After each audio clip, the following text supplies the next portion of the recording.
perceived, I don't know if they're enemies, but they're perceived as being potential enemies.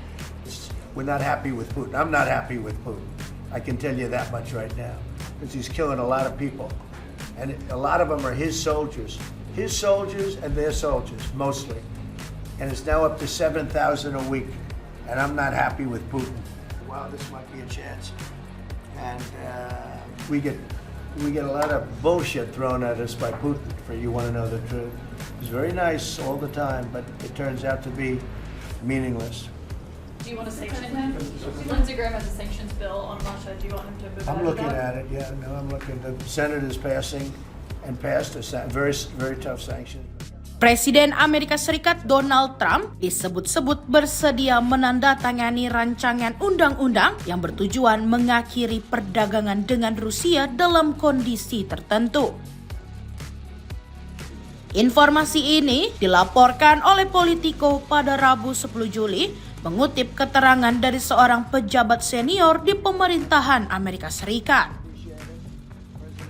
Rancangan undang-undang yang digagas oleh Senator Lindsey Graham itu dijuluki sebagai legislasi bone crushing dan berisi usulan penerapan tarif sebesar 500% terhadap negara-negara yang tetap membeli minyak, gas, uranium, serta berbagai komoditas lainnya dari Rusia.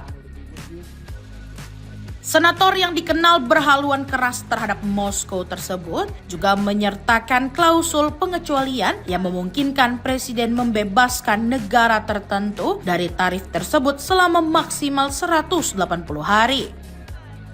Namun, menurut laporan tersebut, Trump menginginkan agar Kongres memberikan wewenang penuh kepadanya dalam menetapkan sanksi.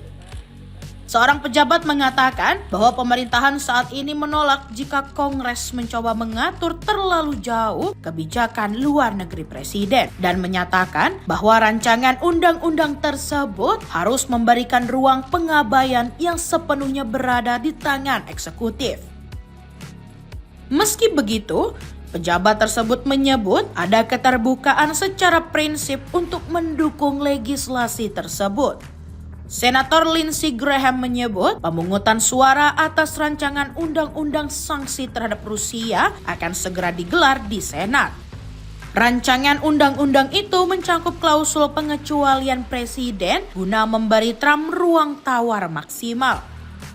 New York Times melaporkan pemungutan suara bisa berlangsung bulan ini. Dorongan sanksi lebih keras muncul di tengah meningkatnya kritik Trump terhadap Putin. Sementara, negosiasi damai Moskow-Kiev belum membuahkan hasil. Rusia menilai penyelesaian konflik harus menyentuh akar masalah seperti ekspansi NATO dan keinginan Ukraina bergabung dalam aliansi itu yang dianggap mengancam keamanan nasional.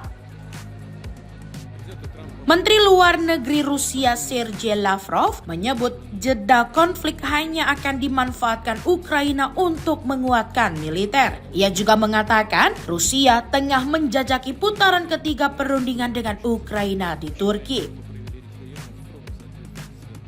Sementara itu, Presiden Vladimir Putin dikabarkan menuntut pengakuan atas perbatasan baru Rusia dan status netral Ukraina secara permanen.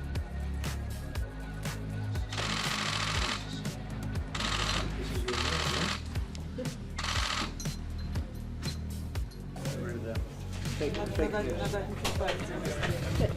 don't have a problem with Russia. We have. You don't have. You might have a little bit. Still have. Hello, everybody. A lot of very positive things going to come out of the relationship. So, Vladimir, thank you very much. Thank you.